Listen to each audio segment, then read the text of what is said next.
বলছে 6 গুণ 5 গুণ 4 ভাগ 8 ভাগ 5 গুণ 7। তো দেখো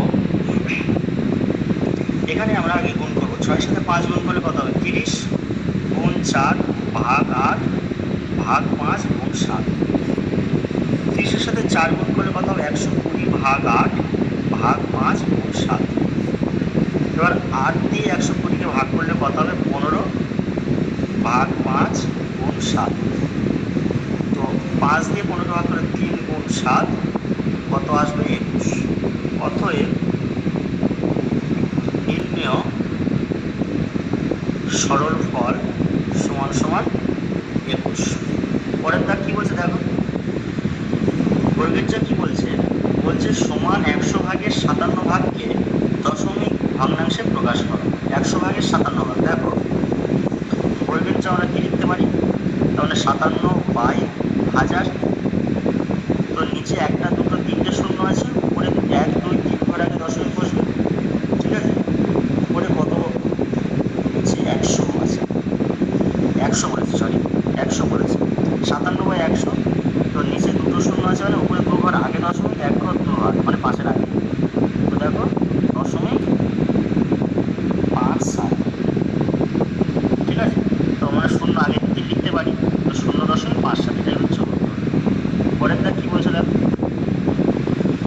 6 বলছে শূন্যস্থান পূরণ করো। আয়তাকার চিত্রের অর্ধ পরিসীমা সমান সমান দৈর্ঘ্য যোগ কি হবে এখানে? প্রস্থ। এটা এবার দেখো ইং শূন্যস্থান পূরণ করো।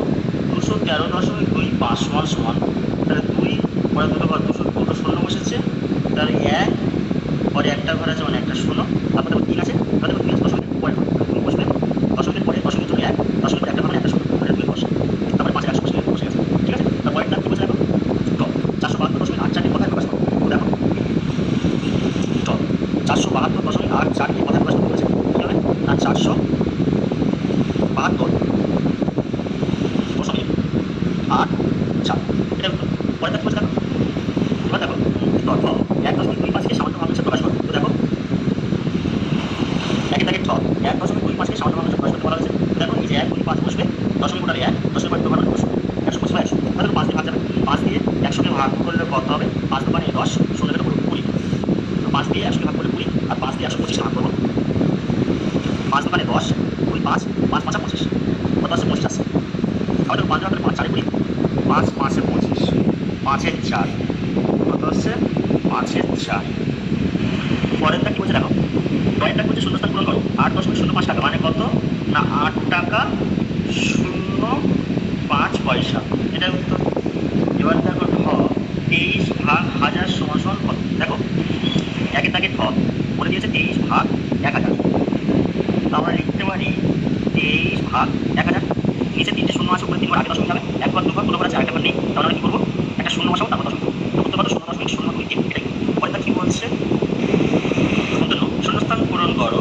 75 পয়সা সমান সমান কত টাকা?